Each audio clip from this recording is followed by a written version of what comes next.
Assalamualaikum warahmatullahi wabarakatuh. Perkenalkan, nama saya Akmal Bintang Saputra dari kelas Teknik Listrik 1B. Di sini saya akan menjelaskan tentang hukum Ohm Fisika Dasar 2 materi 4. Arus listrik. Pada listrik statis, kita selalu membahas muatan yang diam. Pada listrik dinamik, muatan dipandang bergerak pada suatu bahan yang disebut konduktor. Muatan-muatan yang bergerak dalam konduktor disebut elektron bebas, kecuali pada beberapa bahan di mana muatan bebas merupakan muatan positif. Elektron bebas adalah elektron yang tidak terkait pada inti atom atau elektron yang letaknya jauh dari inti sehingga hanya mendapatkan gaya tarik yang kecil saja. Elektron bebas ini kemudian yang akan mengalir dalam bahan kawat apabila ada perbedaan potensial di antara dua titik pada kawat. Contoh, arus listrik menyerupai arus air di sungai yang hanya akan mengalir jika terdapat beda potensial gravitasi atau beda ketinggian pada dua titik dalam sungai. Kuat arus listrik I didefinisikan sebagai banyaknya muatan yang mengalir dalam satu detik, sehingga secara matematis bisa dirumuskan sebagai kuat arus I sama dengan muatan atau kolom dibagi waktu atau detik sama dengan deki per detik. Satuan dari kuat arus dalam sistem internasional atau SI adalah ampere. Arus bisa dihasilkan dari berbagai macam sumber, bahkan ada hewan yang mampu menghasilkan arus listrik. Dalam elektronika, arus bisa dihasilkan dari sumber tegangan atau power supply. Arah dari arus listrik berlawanan dengan arah mengalirnya elektron. Ketentuan arah arus ini hanyalah merupakan sebuah kesepakatan yang dilakukan sebelum diketahui bahwa penyebab utama timbulnya arus listrik adalah partikel bermuatan negatif atau elektron bebas. Berapa cepat arus mengalir dalam sebuah bahan, misalnya tembaga, pada 300 K memiliki jumlah elektron bebas N sama dengan 10 pangkat 29 buah setiap meter kubiknya. Elektron bebas bergerak sangat acak dan bertumbukan satu sama lain dengan kecepatan rata-rata V sama dengan 10 pangkat 6 mili per second atau 1 juta meter tiap detiknya. Waktu antar tumbukan satu dengan yang lainnya yang dialami sebuah elektron berkisar antara 3 kali 10 pangkat min 14 detik, sebuah waktu yang sangat pendek.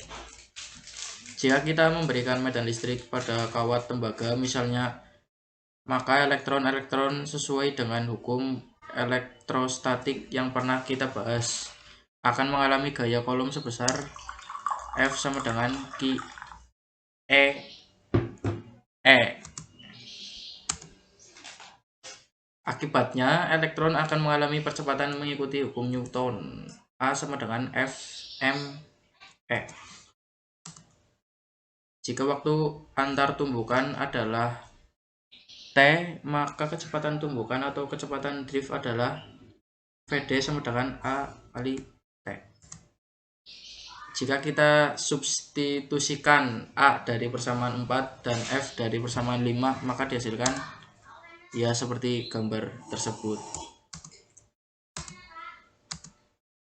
Vd merupakan kecepatan arus listrik atau drift velocity. Kita akan menghitung seberapa besar kecepatan elektron pada arus listrik ini.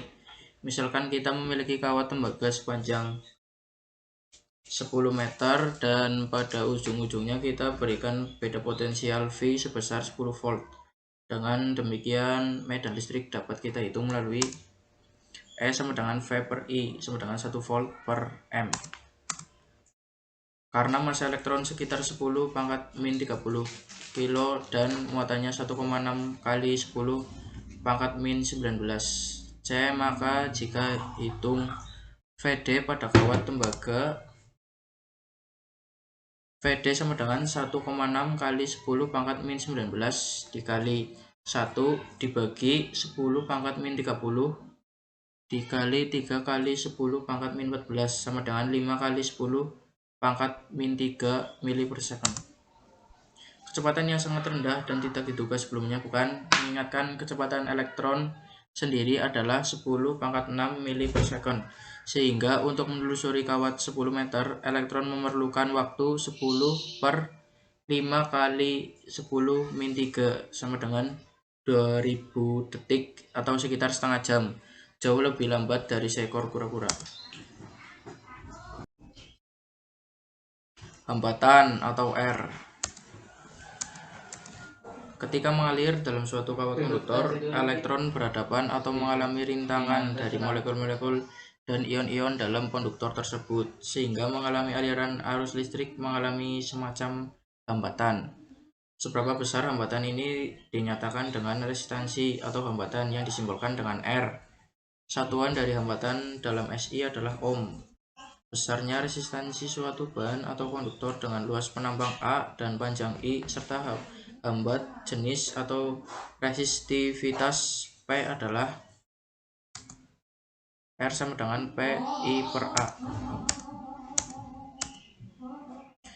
Resistivitas merupakan sifat dari medium. Zat dengan sifat konduktivitas yang baik memiliki resistivitas yang sangat kecil, sedangkan zat yang bersifat isolator sebaliknya. Berikut data beberapa sifat konduktivitas dan resistivitas bahan. Resistansi juga merupakan fungsi dari temperatur atau dipengaruhi temperatur dengan rumusan sebagai berikut.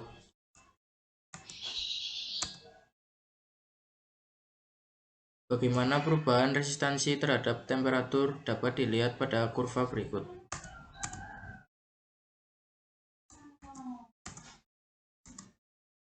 Berikut ini data resistivitas untuk beberapa bahan pada temperatur kamar berkisaran 20 derajat Celcius. Dalam rangkaian listrik, komponen yang digunakan sebagai hambatan adalah resistor yang biasa dilambangkan dengan garis zigzag. Besarnya nilai resistansi dalam sebuah resistor biasanya ditentukan oleh cincin-cincin warna yang terdapat pada badan resistor tersebut.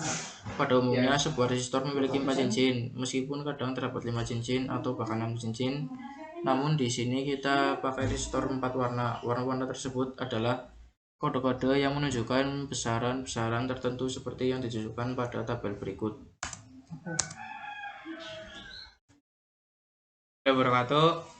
Saya Anggit Fathudin dari kelas TL 1B ingin melanjutkan pembahasan tentang hukum Ohm. Ini adalah tabel yang dijelaskan sebelumnya.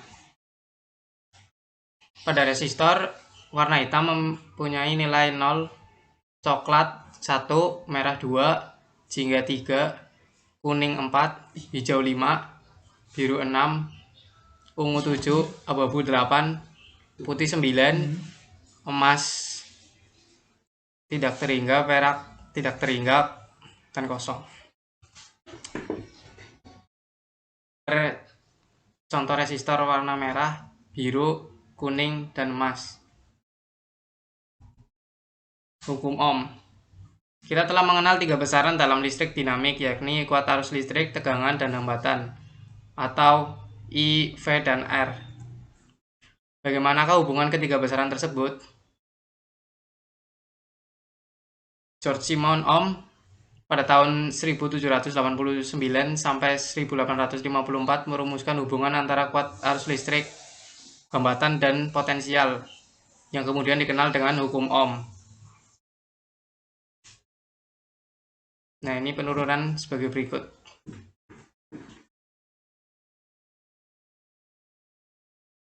Karena berbentuk silinder, volume dari dV adalah rumusnya dV sama dengan A dikali dL. Karena dL adalah jarak yang ditempuh elektron dengan kecepatan Vd dengan waktu 1 detik, maka dL sama dengan Vd dikali L sama dengan Vd.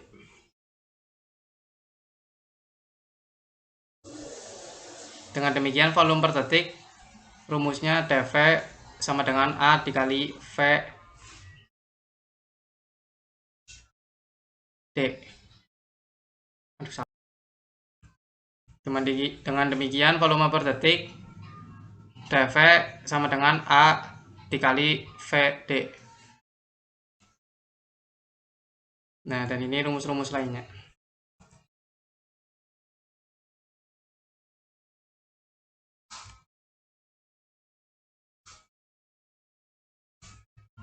Ini adalah ilustrasi hukum Ohm.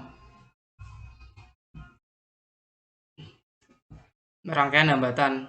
Rangkaian hambatan diperlukan untuk berbagai tujuan, diantaranya memperkecil arus, memperkecil tegangan, memperoleh nilai R yang diinginkan. Secara umum, rangkaian hambatan dan rangkaian pada umumnya dapat dibagi dua kategori, yakni rangkaian seri dan rangkaian paralel. Seringkali resistor dikombinasikan antara seri dengan paralel. Rangkaian seri adalah rangkaian yang tidak memiliki percabangan. Nah, contohnya seperti ini. Hambatan total atau ekivalen atau pengganti dari rangkaian seri. Nah, ini rumusnya. Rangkaian paralel adalah rangkaian yang memiliki percabangan sebagai berikut. Nah, dari ini rumusnya. Pembagi arus dan tegangan. Rangkaian paralel disebut juga rangkaian pembagi arus.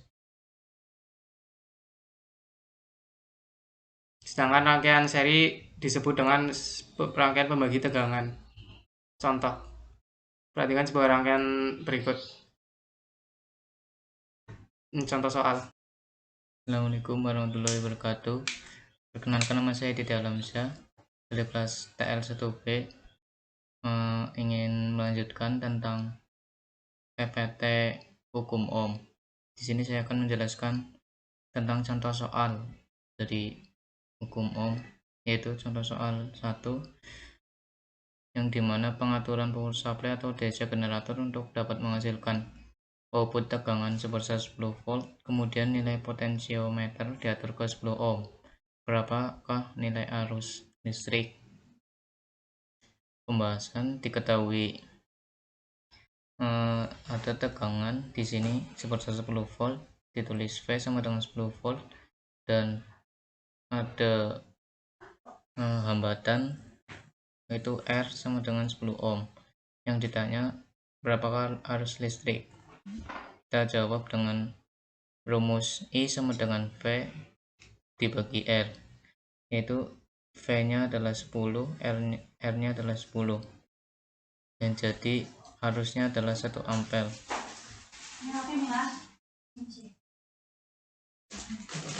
Makasih Bu. Apa?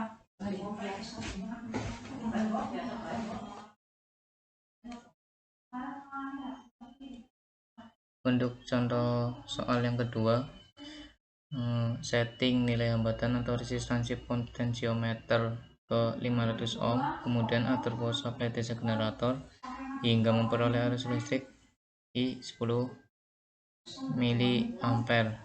Berapa nilai tegangannya? Kita diketahui di sini ada arus yaitu 10 miliampere. Kita ubah dulu ke ampere dengan bagi 1000, yaitu menjadi 0,01 ampere. Kita tahu di sini ada hambatan 500 ohm. Lalu ditanya tegangannya. Kita jawab dengan rumus V sama dengan I kali R, di mana I adalah 0,01 dikali hambatan 500 ohm. Jadi hasilnya 5 volt. Lalu kita lanjut ke nomor 3. Untuk dapat menghitung nilai hambatan arus listrik, bisa kita gunakan rumus R V per I. Contoh soal 5, jika tegangan adalah 12 volt dan nilai arus listrik adalah 0,5 ampere, maka berapa nilai resistansi pada potensiometer? Kita tahu di sini ada tegangan sebesar 12 volt dengan arus listrik 0,5 ampere. Yang ditanya adalah berapa hambatan pada potensiometer. Kita jawab dengan rumus R sama dengan V dibagi I, di mana V adalah 12 volt dan I nya adalah 0,5 ampere. Jadi 12 dibagi 0,5 adalah hasilnya 24 ohm. Terima kasih dari kelompok saya. Mohon maaf bila ada salah kata dan jika ada kekurangan. Assalamualaikum warahmatullahi wabarakatuh.